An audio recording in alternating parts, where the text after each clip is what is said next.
السلام علیکم ورحمۃ اللہ تعالی وبرکاتہ۔ وعلیکم السلام ورحمۃ اللہ وبرکاتہ۔ درود شریف پڑھیں۔ اللہم صلی علی سیدنا شفیعنا حبیبنا کریمنا نبینا مولانا محمد بارک وسلم صلی اللہ علیہ وسلم علیک یا سیدی یا حبیبی یا رسول اللہ صلی اللہ تعالی علیہ وسلم۔ حاضر اور ناظر۔ حاضر کا مطلب کہ جہاں انسان موجود ہو جس جگہ، تو اس جگہ کے لیے وہ حاضر ہے۔ ناظر کا مطلب کہ جہاں تک نگاہ پہنچے، جہاں تک انسان دیکھ سکتا ہے، تو اس جگہ کے لیے وہ ناظر ہے۔ حضور صلی اللہ تعالی علیہ وسلم حاضر بھی ہیں اور ناظر بھی ہیں۔ اس کا ثبوت اس سے پہلے درس میں قرآن شریف کی آیت سے آپ لوگوں نے سنا۔ آج کے درس میں حدیث کی روشنی میں کہ حضور صلی اللہ علیہ وسلم حاضر اور ناظر کیسے ہیں، تو اس سلسلے میں مشکوٰۃ شریف باب المعجزات میں حضرت انس رضی اللہ تعالی عنہ سے روایت ہے۔ وہ کہتے ہیں کہ حضور علیہ السلام نے حضرت زید اور جعفر اور ابن رواحہ ان کی خبر آنے سے پہلے لوگوں کو خبر موت دے دی، یعنی کہ یہ لوگ ایک جنگ میں تھے۔ حضور صلی اللہ تعالی علیہ وسلم مدینہ منورہ میں ہیں، لیکن کب حضرت زید شہادت حاصل کر رہے ہیں اور کب حضرت جعفر رضی اللہ تعالیٰ عنہ جام شہادت نوش فرما رہے ہیں، یہ تمام خبر حضور صلی اللہ علیہ وسلم مدینہ منورہ میں بیٹھے بیٹھے اپنے صحابہ کرام کو دے رہے ہیں۔ فرمایا کہ اب جھنڈا زید نے لے لیا اور وہ شہید ہو گئے، یہاں تک کہ جھنڈا اللہ کی تلوار یعنی حضرت خالد ابن ولید نے لیا، یہاں تک کہ اللہ تعالیٰ نے حضرت خالد ابن ولید کو فتح دے دی۔ اس سے معلوم ہوا کہ بیر معونہ جو مدینہ منورہ سے بہت ہی دور ہے، وہاں جو کچھ ہو رہا ہے اس کو حضور صلی اللہ علیہ وسلم نے مدینہ سے دیکھ لیا، اور حضور مدینہ طیبہ میں رہ کر ہی وہ تمام منظر دیکھ رہے تھے۔ تو مطلب کیا کہ اس جنگ میں حضور صلی اللہ علیہ وسلم حاضر تھے اور ناظر بھی تھے، جبھی تو حضور صلی اللہ علیہ وسلم مدینہ طیبہ میں بیٹھ کر وہاں کی خبر دے رہے تھے۔ یہی نہیں بلکہ اس جنگ کو فتح کرنے کے بعد جب وہاں سے حضرت خالد ابن ولید نے ایک صحابی کو بھیجا کہ جاؤ اور حضور کو جا کر خوشخبری سناؤ کہ مسلمانوں نے اس جنگ کو جیت لیا، مسلمانوں نے کامیابی حاصل کر لی۔ جب وہ صحابی حضور کے سامنے آئے تو حضور صلی اللہ علیہ وسلم سے انہوں نے کہا کہ یا رسول اللہ، آپ نے جو بھیجا تھا ہم لوگوں کو، تو اتنے لوگوں کی شہادت کے بعد جو ہے بالآخر ہم نے جنگ جیت لی۔ تو حضور صلی اللہ علیہ وسلم نے فرمایا کہ کیا جنگ کا نقشہ تم بیان کرو گے یا میں بیان کروں؟ حضور مدینہ منورہ میں بیٹھے ہیں لیکن کہہ رہے ہیں کہ تم بیان کرو گے یا میں بیان کروں؟ تو قربان جائیے صحابی کا بھی عقیدہ کیا تھا۔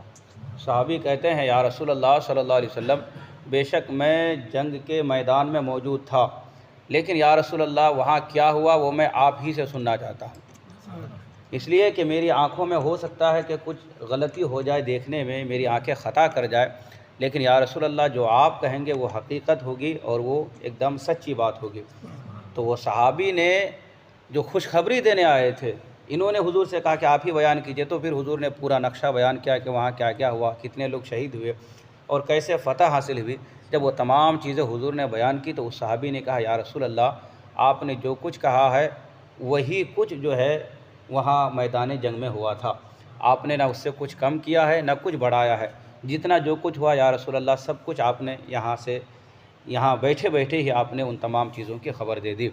تو اس حدیث پاک سے بھی معلوم ہوتا ہے کہ حضور صلی اللہ علیہ وسلم حاضر ہیں اور ناظر ہیں۔ اچھا، صحابی کا عقیدہ اگر وہابی کی طرح ہوتا تو وہ صحابی کہتے آپ تو تھے نہیں تو پھر آپ کیسے خبر دیں گے، لیکن ان کا عقیدہ تھا کہ حضور صلی اللہ علیہ وسلم حاضر ہے ناظر ہے، یہاں بیٹھے بیٹھے وہ پوری دنیا کو دیکھ رہے ہیں، اسی لیے تو انہوں نے کہا یا رسول اللہ آپ ہی بیان کیجئے، اور حضور نے بیان کیا، اس صحابی نے اس کو تصدیق کی اور کہا یا رسول اللہ آپ نے سچ فرمایا۔ اسی طرح سے مشکوٰۃ شریف جلد 2 باب الکرامت میں یہ حدیث پاک ہے کہ حضور صلی اللہ علیہ وسلم فرماتے ہیں وَإِنَّ مَوْعِدَكُمُ الْحَوْضُ وَإِنِّي لَأَنظُرُ إِلَيْهِ وَأَنَا فِي مَقَامِي، یعنی کہ تمہاری ملاقات کی جگہ حوض کوثر ہے، اس کو اسی جگہ سے میں دیکھ رہا ہوں۔ حضور دنیا ہی میں رہ کر کسی کو خوشخبری دے رہے ہیں کہ تمہاری جو جگہ وہ حوض کوثر ہے، اور حوض کوثر اب بھی میری نگاہوں کے سامنے موجود ہے۔ ایسے ہی مشکوٰۃ شریف میں یہ حدیث پاک بھی ہے، حضور فرماتے ہیں اقیموا صفوفکم فانی اراکم من ورائی، حضور فرماتے ہیں اپنی صفیں سیدھی رکھو نماز کے بارے میں، کیونکہ ہم تم کو اپنے پیچھے سے بھی دیکھتے ہیں۔ ہماری اور آپ کی نظر کیا ہے کہ جو سامنے ہے اسے دیکھ سکتے ہیں، لیکن حضور صلی اللہ علیہ وسلم کی نگاہ کا یہ عالم ہے کہ پیچھے کیا ہو رہا ہے حضور اسے بھی دیکھتے ہیں۔ حضور فرماتے ہیں اپنی صفوں کو سیدھی رکھا کرو، اس لیے کہ میں جیسے سامنے دیکھتا ہوں ویسے ہی میں پیچھے بھی دیکھتا ہوں۔ صحابہ نے بھی یہاں اعتراض نہیں کیا کہ یا رسول اللہ آنکھیں سامنے ہوتی آپ سامنے دیکھیں گے، پیچھے کا کیسے دیکھیں گے؟ صحابہ نے انکار نہیں کیا بلکہ اقرار کیا، اور صحابہ کرام نے اپنی صفیں درست فرما لی۔ اسی طرح سے ترمذی شریف میں یہ حدیث پاک ہے، راوی کہتے ہیں کہ ہم حضور صلی اللہ علیہ وسلم کے ساتھ تھے کہ آپ نے اپنی نظر آسمان کی طرف اٹھائی اور فرمایا قرب قیامت کے بارے میں کہ یہ وہ وقت ہے جب کہ علم لوگوں سے چھین لیا جائے گا حتیٰ کہ اس پر بالکل قابو نہ پائیں گے۔ قرب قیامت کے بارے میں، جب قیامت قریب آئے گی، اس زمانے کے بارے میں حضور صلی اللہ علیہ وسلم نے وہاں خبر دی کہ علم لوگوں سے چھین لیا جائے گا، اور آج ہم اور آپ اپنی نگاہوں سے دیکھ رہے ہیں کہ علم کو کیسے اٹھایا جا رہا ہے، اور بڑے بڑے علماء جو اس دنیا سے رخصت ہو رہے ہیں تو آج ہمیں ان کا بدل نہیں ملتا ہے۔ جس پائے کہ وہ تھے، جتنے بڑے وہ عالم تھے اتنے بڑے آج ہمیں نہیں ملتے ہیں۔ آج دین کے نام پر دکانداریاں ہو رہی ہے، لیکن اچھے لوگوں کو آج تلاش کرنا ایک بڑا مشکل کام ہو گیا ہے۔ تو یہ حضور صلی اللہ علیہ وسلم نے ان تمام چیزوں کو اسی زمانے میں دیکھ لیا تھا اور فرما دیا تھا کہ وہ وقت ہی آئے گا کہ جب علم چھین لیا جائے گا۔ ایسا نہیں کہ اس کے سینوں سے اٹھا لیا جائے گا، بلکہ یہ کہ علماء اٹھا لیے جائیں گے۔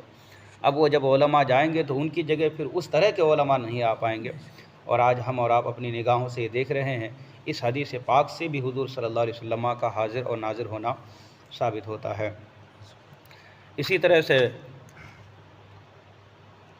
مشکوٰۃ شریف ہی میں حضرت عمر رضی اللہ تعالی عنہ نے ایک لشکر کا سردار حضرت ساریہ کو بنا کر نہاون بھیجا، ایک جگہ ہے لڑائی کے لیے، جنگ کے لیے۔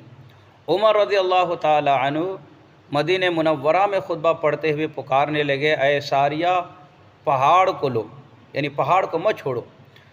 کچھ زمانے کے بعد اس لشکر سے قاصد آئے، انہوں نے بیان کیا کہ ہم کو دشمن نے شکست دے دی تھی، یعنی دشمنوں نے ہم کو ہرا دیا تھا، کہ ہم نے کسی پکارنے والے کی آواز سنی جو کہہ رہا تھا کہ ساریہ پہاڑ کو لو، تو ہم نے پہاڑ کو اپنے پیچھے لے لیا، تب خدا نے ہمارے دشمنوں کو شکست دے دی اور ہمیں فتح عطا فرمائی۔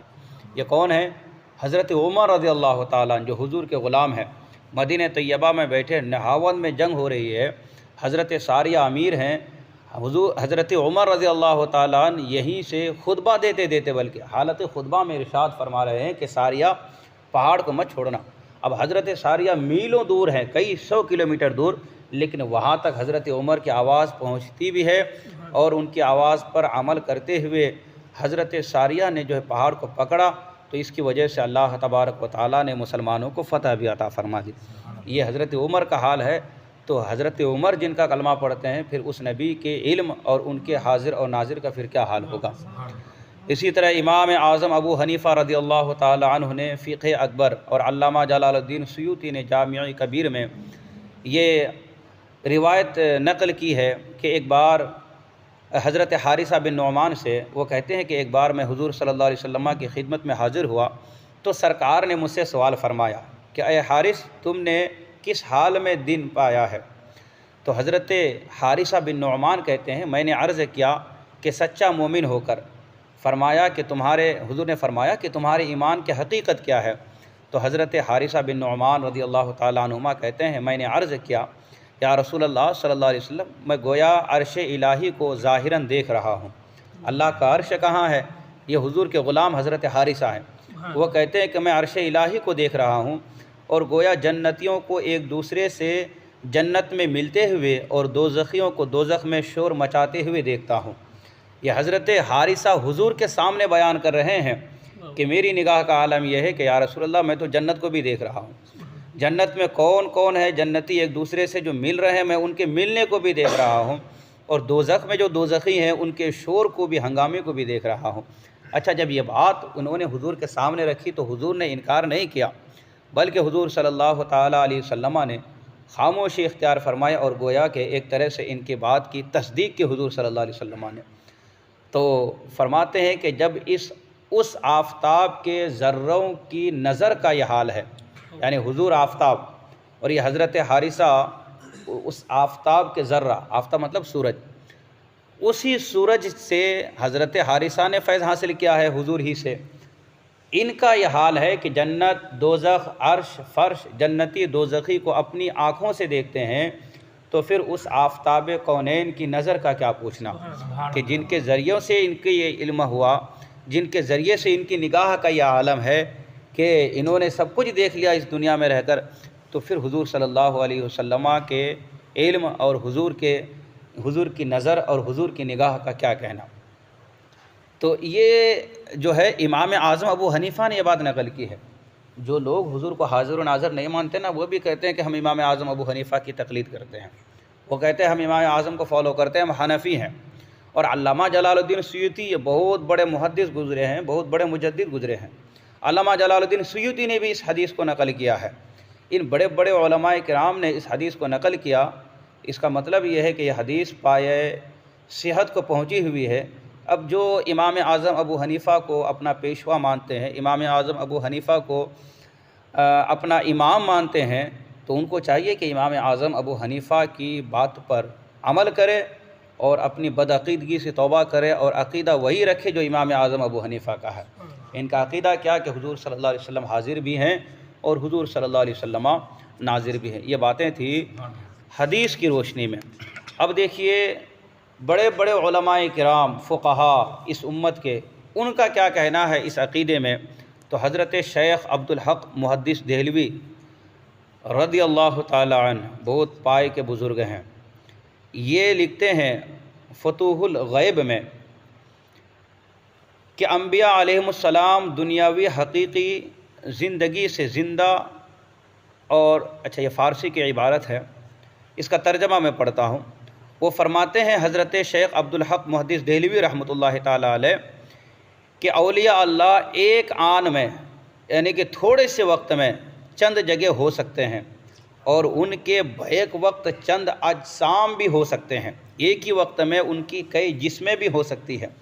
اور شفا شریف میں یہ ہے کہ انہوں نے لکھا، علامہ قاضی عیاض رحمۃ اللہ تعالی علیہ وہ فرماتے ہیں کہ جب گھر میں کوئی نہ ہو تو تم کہو اے نبی آپ پر سلام ہو، یعنی السلام علیکہ ایھا النبی ورحمۃ اللہ، یہ کہو۔ اس عبارت کے تحت علامہ قاری ملا علی قاری شرح شفا میں فرماتے ہیں کہ لِأَنَّ روح النبی علیہ السلام حاضر فی بیوت اہل الاسلام، مطلب کیا کہ سلام کہنے کا حکم کیوں دیا گیا کہ جب گھر میں داخل ہو تو حضور صلی اللہ علیہ وسلم کو سلام کہو۔ یہ وجہ بتاتے ہیں، کہتے ہیں اس لیے کیونکہ حضور صلی اللہ علیہ وسلم کی روح مبارک مسلمانوں کے گھروں میں حاضر ہیں۔ جب حضور کی روح مبارک مسلمانوں کے گھروں میں حاضر ہیں تو اس لیے حضور کو سلام کہنے کا حکم دیا گیا، اور کہا کہ جب گھروں میں داخل ہو تو حضور کو سلام کہہ لیا کرو۔ یہ اپنے زمانے کے بہت بڑے عالم ہیں علامہ ملا علی قاری، مشکات کی شرح ہے اور بہت سی کتابیں انہوں نے لکھی ہے، مسلم امام ہے یہ۔ اسی طرح علامہ قاضی عیاض بھی۔ اب شیخ عبدالحق محدث دہلوی رحمۃ اللہ تعالی علیہ آپ فرماتے ہیں کہ شیخ عبدالحق محدث دہلوی مدارج النبوہ میں فرماتے ہیں کہ حضور علیہ السلام کو یاد کرو اور درود بھیجو، اور حالت ذکر میں ایسے رہو کہ حضور حالت حیات میں تمہارے سامنے ہیں اور تم ان کو دیکھتے ہو۔ ادب اور اجلال اور تعظیم اور حیا سے رہو، اور جانو کہ حضور علیہ السلام دیکھتے اور سنتے ہیں تمہارے کلام کو، یعنی تمہارے باتوں کو۔ اب عقیدہ کیا دے رہے ہیں حضرت شیخ عبدالحق محدث دہلوی؟ فرماتے ہیں کیونکہ حضور علیہ السلام صفات الہی سے موصوف ہیں، یعنی اللہ کی صفات سے موصوف ہیں، اور اللہ کی ایک صفت یہ ہے کہ اپنے ذاکر کا ہم نشین ہوں، یعنی کہ جہاں جہاں رب تبارک و تعالیٰ کا ذکر ہوتا ہے وہاں وہاں رب تبارک و تعالیٰ کی رحمتیں نازل ہوتی ہے۔ تو اس وجہ سے جہاں پر حضور کا ذکر ہوگا وہاں پر حضور علیہ الصلاۃ والسلام بھی موجود ہوتے ہیں۔ اسی لیے کہتے ہیں کہ تم ایسے بیٹھو کہ جیسے گویا حضور تمہارے سامنے ہو، تم حیا رکھو اور ادب کے ساتھ حضور کی مجلس میں بیٹھا کرو۔ اور امام ابن الحاج اور امام قسطلانی یہ فرماتے ہیں کہ ہمارے علماء نے فرمایا کہ حضور علیہ السلام کی زندگی اور وفات میں کوئی فرق نہیں، اپنی امت کو دیکھتے ہیں اور ان کے حالات اور نیت اور ارادے اور دل کی باتوں کو بھی جانتے ہیں۔ یہ آپ کو بالکل ظاہر ہے، اس میں کوئی پوشیدگی والی بات نہیں ہے۔ اسی طرح مرقات شرح مشکات میں ملا علی قاری فرماتے ہیں کہ حضرت امام غزالی رحمۃ اللہ تعالیٰ علیہ نے فرمایا سلم علیہ اذا دخلت فی المسجد فإنہ علیہ السلام یحضر فی المساجد۔ امام غزالی نے فرمایا کہ جب تم مسجدوں میں جاؤ تو حضور علیہ السلام کو سلام عرض کرو، کیونکہ آپ مسجدوں میں موجود ہیں۔ یہ عقیدہ کون دے رہے؟ امام غزالی رحمۃ اللہ تعالیٰ علیہ، اور اس کو نقل کیا ہے علامہ ملا علی قاری رحمۃ اللہ تعالیٰ علیہ نے، اور وہ کتاب ہے مشکات شریف کی شرح مرقات۔ اس کتاب کو وہ لوگ بھی پڑھتے ہیں لیکن نہ جانے عقیدہ کہاں سے لیا ہے کہ جن کی کتاب پڑھتے ہیں ان کا عقیدہ تو یہ ہے کہ حضور علیہ السلام مومنوں کے گھروں میں بھی حاضر ہوتے ہیں اور حضور علیہ السلام مسجدوں میں بھی حاضر ہیں۔ اسی لیے امت کو حکم ہوا کہ تم حضور کو سلام پیش کیا کرو۔ اور نسیم الریاض جو شفا شریف کی شرح ہے، قاضی عیاض جلد سوم میں فرماتے ہیں کہ انبیاء کرام جسمانی اور ظاہری طور پر بشر کے ساتھ ہیں اور ان کے باطن اور روحانی قوتیں ہیں، اسی لیے وہ زمین کے مشرقوں اور مغربوں کو دیکھتے ہیں، یعنی کہ مشرق اور مغرب، ایک کونا یہ دنیا کا، ایک کونا یہ دنیا کا، ایک دم لاسٹ میں، اور آسمانوں کی چڑچڑاہٹ بھی سنتے ہیں اور جبرائیل کی خوشبو بھی پا لیتے ہیں جب وہ ان پر اترتے ہیں۔ یہ انبیاء کرام جس طرح ظاہری حیات میں ان تمام چیزوں کو ملاحظہ فرما رہے تھے، اسی طرح اس دنیا سے پردہ فرمانے کے بعد بھی وہ اسی طرح حالات کو ملاحظہ فرماتے ہیں۔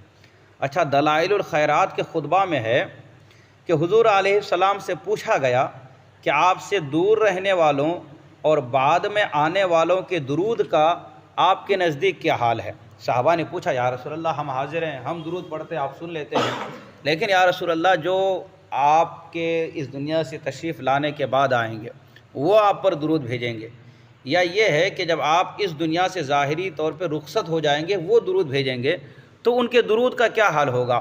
تو حضور نے کیا جواب ارشاد فرمایا؟ حضور نے فرمایا ہم محبت والوں کے درود کو خود سنتے ہیں اور ان کو پہچانتے بھی ہیں۔ یہ نہیں کہ صرف ابھی ظاہری حیات میں۔ صحابہ نے جو سوال کیا تھا وہ سوال یہ تھا کہ بعد میں آنے والوں کے درود کا کیا حال ہوگا، مطلب کہ آپ کے اس دنیا سے پردہ فرمانے کے بعد۔ تو حضور نے فرمایا اس وقت بھی میں اپنے غلاموں کے درود کو جو مجھ پر بھیجیں گے میں اسے سنوں گا اور ان کو پہچانوں گا بھی۔ تو یہ وہی کر سکتا ہے کہ جو حاضر ہو اور ناظر ہو۔ جو بندہ اس دنیا سے چلا گیا اور رخصت ہو گیا تو اس کے بارے میں انسان اس دنیا میں کوئی بولے اسے کوئی خبر نہیں ہوگی، کوئی عام انسان اگر ہے، لیکن حضور کی شان یہ ہے کہ کسی دنیا کے کسی بھی کونے میں کہیں سے بھی درود بھیجو، حضور خود فرماتے ہیں کہ میں اس درود کو سن لیتا ہوں۔ اور اسی طرح سے شفا میں حضرت قاضی عیاض فرماتے ہیں کہ حضرت علقمہ رضی اللہ تعالی عنہ سے روایت ہے کہ جب مسجد میں داخل ہوتا ہوں تو کہتا ہوں سلام ہو آپ پر اے نبی اور اللہ کی رحمت اور برکات، یعنی السلام علیکم ایھا النبی و رحمۃ اللہ وبرکاتہ۔ یہ کون کہہ رہے ہیں؟ حضرت علقمہ رضی اللہ تعالیٰ عنہ، اور اس کی تائید ابو داؤد ابن ماجہ سے ہوتی ہے کہ ابو داؤد اور ابن ماجہ میں بھی اسی طرح کی حدیثیں ملتی ہیں کہ صحابہ کرام جب مسجد میں داخل ہوتے تو نبی صلی اللہ علیہ وسلم کو سلام کہا کرتے تھے۔ یہ خود صحابہ کرام کا عقیدہ تھا کہ بے شک حضور اگرچہ سامنے موجود نہیں ہیں، ظاہری طور پر ہمیں نظر نہیں آ رہے ہیں، لیکن عقیدہ تھا کہ حضور حاضر ہیں اور ناظر ہیں، ہمارے سلام کو سنتے ہیں اور ہمیں پہچانتے ہیں، اسی لیے تو صحابہ مسجد میں داخل ہوتے وقت حضور کو سلام کیا کرتے تھے۔ فقہاء علماء امت کی ان باتوں سے حضور علیہ السلام کا حاضر اور ناظر ہونا بخوبی واضح ہوا۔ اب ہم آپ کو یہ دکھاتے ہیں کہ نمازی نماز میں حضور علیہ السلام کے لیے کیا خیال رکھے۔ بعض تو وہ لوگ ہیں نا جو کہتے ہیں معاذ اللہ کہ نماز میں اگر حضور کا خیال آ جائے تو نماز نہیں ہوتی، بلکہ بیل اور گدھے کا خیال آنا یہ بہتر ہے معاذ اللہ حضور کے خیال آنے سے۔ اس طرح کا عقیدہ رکھتے ہیں، لیکن ہمارا عقیدہ کیا ہے کہ جب تک نماز میں حضور کا خیال نہ آ جائے تب تک ہماری نماز ہی نہیں ہوتی ہے۔ حضور صلی اللہ تعالیٰ علیہ وسلم کو صحابہ کرام نماز پڑھتے پڑھتے تکا کرتے تھے، باضابطہ مڑ کر، ان کی نماز نہیں ٹوٹتی تھی۔ حضور نے نہیں کہا کہ تم پھر سے نماز پڑھ لو اس لیے کہ نماز میں مجھے دیکھا ہے۔ اور آج یہ کہتے ہیں کہ اگر حضور کا خیال آ جائے گا تو اس سے بہتر ہے معاذ اللہ کہ نماز میں گدھے کا اور بیل کا خیال آ جائے، تو ان کو وہ گدھے بیل مبارک ہو، اور ہمیں اہل سنت والجماعت کو حضور صلی اللہ علیہ وسلم کا خیال مبارک ہو۔ بعض عارفین نے یہ کہا ہے کہ التحیات میں یہ خطاب اس لیے ہے کہ حقیقت محمدیہ صلی اللہ تعالیٰ علیہ وسلم موجودات کے ذرہ ذرہ میں اور ممکنات کے ہر فرد میں سرایت کیے ہوئے ہے۔ مطلب کیا کہ دنیا میں جتنی بھی چیزیں موجود ہے اس کے ہر ذرے میں، اور جتنی بھی چیزیں ممکن ہے اس کے ہر فرد میں حضور صلی اللہ علیہ وسلم کی موجودگی ہے۔ حضور علیہ السلام حاضر و ناظر ہیں۔ پس حضور علیہ السلام نمازیوں کی ذات میں موجود اور حاضر ہیں۔ نمازی کو چاہیے کہ اس معنی سے آگاہ رہے اور اس شہود سے غافل نہ ہو، تاکہ اسے اور زیادہ نماز میں خشوع اور خضوع ملے۔ بھائی جب ہم یہ تصور کریں گے کہ حضور علیہ السلام کی شکل یا حضور علیہ السلام ان خوبیوں کے مالک ہیں، یہ کب ہم تصور کریں گے؟ نماز میں جب ہم کہیں گے السلام علیکم ایھا النبی، تو مطلب کیا ہوگا کہ اس وقت ہمارے اندر خشوع اور خضوع زیادہ پیدا ہوگا۔ لیکن جس کے ذہن میں حضور کا خیال ہی نہیں، وہ گدھے اور بیل کا خیال لے کر آئے گا، تو بتائیے اس کی نماز میں کیا خشوع اور کیا خضوع رہے گا۔ تو اسی لیے حضور علیہ السلام پر جب نماز میں درود پڑھا جاتا ہے نا، یعنی التحیات میں، تو اس وقت تصور میں حضور کا خیال رہنا چاہیے۔ احیاء العلوم میں امام غزالی فرماتے ہیں کہ وَقُلْ السلام علیکَ ایھا النبی ورحمۃ اللہ تعالی وبرکاتہ، اور اپنے دل میں نبی علیہ السلام کو اور نبی علیہ السلام کی ذات پاک کو حاضر جانو، اور کہو السلام علیکَ ایھا النبی ورحمۃ اللہ وبرکاتہ۔ یہ امام غزالی عقیدہ دے رہے ہیں کہ جب یہ بات آئے تو اپنے دل میں یہ خیال لاؤ کہ نبی علیہ السلام نبی علیہ السلام حاضر ہیں اور ناظر ہیں، اور پھر سلام کرو تو وہ سلام کرنے میں تمہیں لطف اور مزہ آئے گا۔ اسی طرح سے علامہ شیخ مجدد فرماتے ہیں کہ حضور علیہ السلام کو نماز میں خطاب کیا گیا، یعنی کہ وہ تحیات میں، گویا کہ اس طرف اشارہ ہے کہ اللہ تعالیٰ آپ کی امت میں سے نمازیوں کا حال آپ پر ظاہر فرما دیتا ہے، حتیٰ کہ آپ مثل حاضر کے ہوتے ہیں اس کے اعمال کو سمجھنے میں، اور اس لیے کہ آپ کی حاضری کا خیال زیادتی خشوع اور خضوع کا سبب ہو جائے۔ فرماتے ہیں کہ حضور علیہ السلام کی حاضری کا جب خیال رکھے گا نا امتی اپنے ذہن میں، تو اس کو خشوع اور خضوع یہ زیادہ میسر آئے گا۔ اور یہ بھی عقیدہ حضرت علامہ شیخ مجدد رحمۃ اللہ تعالیٰ علیہ دیتے ہیں۔ مسئلہ حاضر و ناظر پر بعض فقہی مسائل بھی موقوف ہیں۔ فقہا فرماتے ہیں، اب یہ تو تھا کہ بزرگان دین کا عقیدہ کیا ہے، اب ایک مسئلہ دیکھو۔ فقہاء کرام فرماتے ہیں کہ کسی کی بیوی مشرق میں ہو اور شوہر مغرب میں ہو، یعنی ایک ایسٹ میں ہے اور ایک ویسٹ میں ہے، اب کتنی دوری ہے؟ بیچ میں پوری دنیا ہے۔ اب بچہ پیدا ہوا اس کی بیوی کو، اور شوہر کہتا ہے کہ بچہ میرا ہے، تو بچہ اسی کے شوہر ہی کا مانا جائے گا، حالانکہ کتنی دوری ہے؟ اتنی دوری پر اس کا شوہر اس کی اپنی بیوی سے کیسے ملنے آیا ہوگا؟ عادتاً یہ ممکن نہیں ہے کہ ایک کونے میں ہے دنیا کے، بیوی ایک کونے میں ہے تو شوہر دنیا کے دوسرے کونے میں ہے، اتنی دوری پر ہے۔ لیکن اس کے باوجود اگر بیوی کو بچہ ہوا اور شوہر کہے کہ یہ بچہ میرا ہے، تو کہا جاتا ہے کہ بچہ اسی کے شوہر ہی کا مانا جائے گا۔ کیوں؟ اس لیے کہ شاید یہ اللہ کا ولی ہو اور کرامت سے اپنی بیوی کے پاس پہنچا ہو۔ تو اللہ کا ولی اگر ہو تو کیا فرماتے ہیں علماء فقہا؟ مسئلہ یہ بتاتے ہیں کہ اس کے شوہر کا بچہ مان لیا جائے گا۔ کیوں؟ کہ عادتاً یہ سفر کرنا کسی انسان کے لیے بہت مشکل ہے، لیکن جو اللہ کا ولی ہوتا ہے وہ ایک پل میں ایسٹ سے ویسٹ پہنچ سکتے ہیں، ایک پل میں ویسٹ سے ایسٹ پہنچ سکتے ہیں، ان کے لیے یہ بات محال نہیں ہے، ان کے لیے بات ممکن ہے۔ اسی لیے ہو سکتا ہے کہ وہ دعویٰ کرنے والا اللہ کا ولی ہو اور اپنی کرامت سے اپنی بیوی کے پاس پہنچ گیا ہو اور اسی وجہ سے وہ اس کا بچہ ہو، ہے نا۔ تو یہاں ایک اللہ کے ولی کی جب یہ شان ہو سکتی ہے کہ پل بھر میں جہاں چاہیں وہاں جا سکتے ہیں، تو پھر اللہ کے ولی کو جو مرتبہ ولایت جن کے صدقے میں ملی، یعنی حضور علیہ الصلاۃ والسلام، تو پھر ان کے رفتار اور حضور علیہ الصلاۃ والسلام کے مقام اور مرتبے کا کیا حال ہوگا۔ اسی طرح سے تفسیر روح البیان میں سورہ ملک کے آخر میں ہے، امام غزالی نے فرمایا ہے کہ حضور علیہ السلام کو دنیا میں سیر فرمانے کا اپنے صحابہ کرام کی روحوں کے ساتھ اختیار ہے۔ آپ کو بہت سے اولیاء اللہ نے دیکھا ہے، حضور علیہ الصلاۃ والسلام کو۔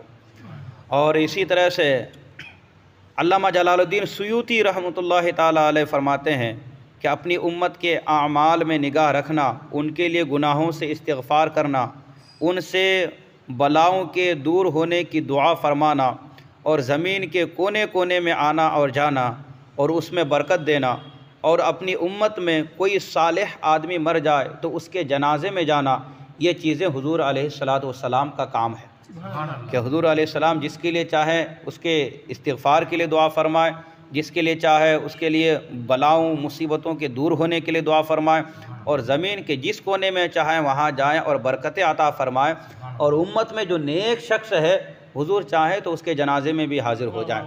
یہ کون فرما رہے ہیں؟ حضرت علامہ جلال الدین سیوطی رحمۃ اللہ تعالیٰ علیہ۔ اسی طرح سے امام جلال الدین سیوطی شرح صدور میں فرماتے ہیں، اگر لوگ یہ عقیدہ رکھیں کہ حضور علیہ السلام کی روح اور آپ کی مثال مولود شریف پڑھتے ہیں اور ختم رمضان اور نعت خوانی کرتے وقت آتی ہے تو جائز ہے، یعنی کہ یہ عقیدہ رکھنا چاہیے لوگوں کو کہ جہاں بھی میلاد کی محفل ہوتی ہے حضور علیہ السلام وہاں حاضر ہوتے ہیں۔ اور مولوی عبدالحی یہ فرماتے ہیں کہ ایک شخص نعت خواں تھا اور حقہ بھی پیتا تھا، اس نے خواب میں دیکھا کہ نبی علیہ السلام فرماتے ہیں کہ جب تم میلاد شریف پڑھتے ہو تو ہم رونق افروز ہوتے ہیں مجلس میں، ہم خود مجلس میں حاضر ہوتے ہیں، مگر جب تمہاری مجلس میں حقہ آ جاتا ہے تو ہم فوراً مجلس سے واپس ہو جاتے ہیں۔ حضور علیہ السلام کو یہ باتیں چونکہ پسند نہیں حقہ وغیرہ، تو حضور مجلس سے واپس ہو جاتے، لیکن اس سے پہلے جب تک نعت خوانی ہوتی رہتی حضور علیہ السلام خود اس مجلس میں حاضر ہوتے تھے۔ ان تمام عبارات سے، ان تمام فقہائے کرام کی باتوں سے معلوم ہوا کہ حضور علیہ السلام کی نگاہ پاک ہر وقت دنیا کے ذرہ ذرہ پر ہے، اور نماز، تلاوت قرآن، محفل میلاد شریف اور نعت خوانی کے مجالس میں، اسی طرح صالحین کی نماز جنازہ میں خاص طور پر اپنے جسم پاک سے تشریف فرما ہوتے ہیں۔ ان تمام چیزوں سے یہی باتیں معلوم ہوئی۔ اسی طرح سے تفسیر روح البیان وغیرہ میں بھی اس چیز کا بیان ہے کہ حضور علیہ الصلاۃ والسلام حاضر بھی ہیں اور ناظر ہیں۔ چلیے آخری بات، تفسیر روح البیان میں سورہ فتح میں جہاں یہ آیت کریمہ انا ارسلناک شاہدا و مبشرا و نذیرا، اس کے تحت فرماتے ہیں کہ چونکہ حضور علیہ السلام اللہ کی پہلی مخلوق ہیں، حضور علیہ السلام کو اللہ تبارک و تعالیٰ نے سب سے پہلے پیدا فرمایا، اس لیے اس کی وحدانیت کے گواہ ہیں حضور علیہ السلام۔ اللہ ایک ہے، اس کی وحدانیت کے حضور علیہ السلام گواہ ہیں، اور ان چیزوں کو مشاہدہ کرنے والے ہیں جو عدم سے وجود میں آئے، یعنی جو چیزیں نہیں تھیں بعد میں آئے، حضور نے ان چیزوں کو بھی دیکھ لیا تھا۔ اسی طرح ارواح، نفوس یعنی نفس، جسم، نباتات، حیوانات، فرشتے، انسان وغیرہ، ان تمام چیزوں کو حضور علیہ الصلاۃ والسلام نے دیکھا تاکہ آپ پر رب کے وہ اسرار اور عجائب پوشیدہ نہ رہیں جو کسی مخلوق کے لیے ممکن نہیں، جو کسی مخلوق کے لیے ممکن ہے۔ اسی جگہ کچھ آگے چل کر فرماتے ہیں کہ حضور علیہ الصلاۃ والسلام نے حضرت آدم کا پیدا ہونا، ان کی تعظیم ہونا اور خطا پر جنت سے علیحدہ ہونا، پھر توبہ قبول ہونا، آخر تک کہ ان کے سارے معاملات جو ان پر گزرے، یعنی حضرت آدم علیہ السلام پر، سب کو دیکھا، اور ابلیس کی پیدائش اور جو کچھ ابلیس پر ہوا حضور نے اس کو بھی دیکھا۔ اس سے معلوم ہوا کہ عالم ظہور میں جلوہ گری سے پہلے بھی ہر ایک کے ایک حالات کا حضور نے مشاہدہ فرمایا۔ ابھی چیز وجود میں نہیں آئی تھی، اس سے بھی پہلے حضور علیہ السلام نے ان چیزوں کو دیکھ لیا۔ یہی صاحب روح البیان آگے چل کر اسی مقام پر فرماتے ہیں کہ بعض اکابر نے فرمایا کہ ہر سعید کے ساتھ حضور علیہ السلام کی روح رہتی ہے، سعید مطلب نیک شخص کے ساتھ، اور جس وقت روح محمدی کی توجہ دائمی حضرت آدم سے ہٹ گئی تب ان سے نسیان اور اس کے نتائج ہوئے۔ یعنی کہ یہاں یہ کہ جب حضور علیہ السلام کی روح مبارک ہر نیک انسان کے ساتھ رہتی ہے تو پھر اس انسان سے غلطی کیسے ہو جاتی ہے۔ یہ تو حضرت آدم علیہ السلام سے ہم اس کو غلطی تو نہیں کہیں گے، لغزش تو نہیں کہیں گے، خطا اجتہادی بول سکتے ہیں۔ حضرت آدم علیہ السلام، انبیاء کرام معصوم ہوتے ہیں گناہوں سے۔ حضرت آدم علیہ السلام نے پھر کیسے اس درخت سے کھا لیا جس درخت کے پاس رب نے تبارک و تعالیٰ نے جانے سے منع فرمایا اور کہا تھا کہ یہاں سے نہیں کھانا، جبکہ حضور کی روح ان کے ساتھ میں تھی۔ یا آج بھی نیک انسان کبھی کبھی گناہ کیسے کر جاتا ہے جبکہ حضور کی روح ساتھ میں ہے؟ تو اسی کا جواب یہ ہے کہ جب تک حضور صلی اللہ علیہ وسلم کی روح کی توجہ اس انسان کی طرف رہتی ہے تب تک تو انسان کوئی گناہ نہیں کر سکتا ہے، لیکن جیسے ہی حضور کی روح کی توجہ تھوڑی سی بھی ہٹتی ہے تب جا کر کے وہ انسان کچھ غلطی کر سکتا ہے۔ ایک حدیث میں ہے کہ جب زانی زنا کرتا ہے تو اس سے ایمان نکل جاتا ہے۔ روح البیان میں اسی جگہ ہے کہ ایمان سے مراد توجہ مصطفیٰ ہے، یعنی حضور علیہ السلام کی توجہ اس سے ہٹ جاتی ہے۔ اگر حضور توجہ فرمائے تو کوئی انسان گناہ کیسے کر سکتا ہے؟ لیکن جیسے ہی حضور علیہ السلام کی توجہ تھوڑی ہی دیر کے لیے صحیح اگرچہ ہٹ جاتی ہے تو جا کر وہ انسان گناہ کر بیٹھتا ہے۔ یعنی جو مومن کوئی اچھا کام کرتا ہے تو حضور علیہ السلام کی توجہ کی برکت سے کرتا ہے، اور جو گناہ کرتا ہے وہ اس کی طرف کی بے توجہی کی وجہ سے ہوتا ہے۔ اس سے بھی حضور علیہ السلام کا حاضر اور ناظر ہونا بخوبی ثابت ہوا۔ اب آخر میں امام اعظم ابو حنیفہ رضی اللہ تعالی عنہ کا قصیدہ سماعت کیجیے۔ وہ فرماتے ہیں وَإِذَا سَمِعْتُ فَعَنْكَ قَوْلًا طَيِّبًا وَإِذَا نَظَرْتُ فَلَا أَرَى إِلَّاكَ، یعنی حضرت امام اعظم ابو حنیفہ رضی اللہ تعالیٰ عنہ حضور کی شان میں کیا عرض کرتے ہیں؟ کہتے ہیں جب میں سنتا ہوں تو حضور آپ ہی کا ذکر سنتا ہوں، اور جب دیکھتا ہوں تو آپ کے سوا کچھ مجھے نظر ہی نہیں آتا ہے۔ یہ امام اعظم ابو حنیفہ ہے کہ یہ کہتے ہیں کہ میں جہاں بھی دیکھتا ہوں مجھے حضور ہی نظر آتے ہیں۔ تو ان کا عقیدہ کیا کہ حضور علیہ السلام بھی ہر جگہ حاضر اور ناظر ہیں۔ امام صاحب کوفہ میں رہ کر حضور علیہ السلام کو ہر طرف دیکھتے ہیں۔ جب امام کی نظروں کا یہ حال ہے کہ کوفہ میں رہ کر یہ جہاں بھی دیکھتے ہیں حضور ہی ان کو نظر آتے ہیں، اور امام کو یہ مقام کیسے ملا؟ حضور ہی کے صدقے میں ملا۔ تو پھر حضور علیہ السلام کے مقام اور مرتبے کا کیا کہنا؟ تو یہ باتیں تھیں کہ جن سے حضور علیہ السلام کا حاضر اور ناظر ہونا ثابت ہوا کہ حضور علیہ السلام ظاہری حیات میں بھی حاضر و ناظر تھے جس طرح سے، اسی طرح ہماری آنکھوں سے اوجھل ہونے کے بعد یعنی اس ظاہری زندگی سے پردہ فرمانے کے بعد بھی حضور علیہ السلام حاضر ہیں اور ناظر ہیں۔ یہی ہم اہل سنت والجماعت کا عقیدہ ہے، یہی عقیدہ صحابہ کرام کا تھا، یہی عقیدہ پچھلے 1450 سال سے چلا آ رہا ہے۔ لہٰذا ہم اور آپ اسی عقیدے پر قائم رہیں، اور جو کہے کہ حضور علیہ السلام معاذ اللہ حاضر نہیں ناظر نہیں تو وہ صحابہ کرام کے عقیدے سے الگ ہیں، وہ بزرگان دین، اولیاء کرام، فقہا، مجددین اسلام 1400 سال کا جو پرانا عقیدہ چلا آ رہا ہے وہ تمام عقیدے سے وہ الگ ہیں۔ اس لیے عقیدہ وہی رکھو جو پرانا ہے، اور پرانا یہی کہ تمام امت کا اس بات پر اجماع ہے کہ حضور علیہ السلام حاضر و ناظر ہیں۔ اس کے ثبوت میں آپ نے قرآن پاک سے آیتیں سنی، احادیث طیبہ سنی۔ آج کی مجلس میں آپ حضرات نے احادیث کی روشنی میں بھی اور اقوال فقہا کی روشنی میں بھی ان باتوں کو سنی۔ اللہ تبارک و تعالی ان باتوں کو ہمارے سینے میں محفوظ فرما دے اور ہم اس کی حفاظت کر سکیں۔ ہمارے علم میں، عمل میں، تقوی طہارت میں مولا برکت عطا فرمائے، اور یا اللہ اس بابرکت محفل کو اپنی بارگاہ کرم میں قبولیت کا درجہ عطا فرما۔ الہ العالمین مولا تعالی ہم سب کو مسلک حق، مسلک اعلیٰ حضرت پر قائم و دائم فرما۔ بد مذہبوں کی بد مذہبیت سے، گمراہوں کی گمراہیت سے مولا تعالی ہماری حفاظت فرما۔ یا الہ العالمین اس محفل کی برکت سے اور سیدنا غوث پاک رضی اللہ تعالی عنہ کے صدقے اور توسل سے مولا فلسطین کے مسلمانوں پر رحم فرما۔ یا اللہ تو کریم ہے، ان پر کرم فرما۔ قبلہ اول کی مسجد اقصیٰ کی مولا تو حفاظت فرما۔ جتنے بھی مسلمان شہید ہوئے مولا تعالیٰ ان کے درجات کو بلند سے بلند تر فرما۔ یا الہ العالمین جو زخمی ہیں، جو بیمار ہیں مولا اپنی شان رحیمی سے کریمی سے مولا تو بغیر دوا کی شفا دینے والا ہے۔ اپنے حبیب کے صدقے توسل سے، اپنے نیک محبوب بندوں کے صدقے توسل سے ان تمام بیماروں کو مولا، ان تمام زخمی مسلمانوں کو شفا کاملہ عاجلہ نصیب فرما، صحت اور تندرستی عطا فرما۔ تمام فلسطینی مسلمانوں کی ہمت کو، حوصلوں کو بلند سے بلند تر فرما، ان کے اندر طاقت، قوت، توانائی عطا فرما۔ یا اللہ فلسطینی مسلمانوں کو کامیابی، کامرانی عطا فرما، مولا ان کی غیبی امداد فرما۔ یا الہ العالمین جو مسلم حکمراں ہیں مولا ان کے دلوں میں فلسطینی مسلمانوں کے لیے بالخصوص ہمدردی پیدا فرما۔ یا الہ العالمین اسلام کا، سنیت کا، مسلک حق، مسلک اعلیٰ حضرت کا بول بالا فرما۔ ہمیں جب تک اس دنیا میں رکھ مولا اسی مسلک کے مطابق ہمیں زندگی بسر کرنے کی توفیق عطا فرما۔ جب موت ہو تو مولا اسی مسلک مہذب، مسلک اعلیٰ حضرت پر ہمیں موت نصیب فرما۔ اللہم ربنا تقبل منا انک انت السمیع العلیم وتب علینا انک انت التواب الرحیم۔ الہ العالمین جن جن لوگوں نے حاضری دی مولا تعالیٰ سب کی حاضری کو قبول فرما، سب کے نیک جائز مقاصد میں، ارادوں میں مولا کامیابی و کامرانی عطا فرما، سب کو مولا بہتر سے بہتر جزا اور صلہ عطا فرما۔ وصلی اللہ تعالی علی خیر خلقہ ونور عرشہ وعلی آلہ واصحابہ اجمعین برحمتک یا ارحم الراحمین حق لا الہ الا اللہ محمد رسول اللہ صلی اللہ علیہ وسلم۔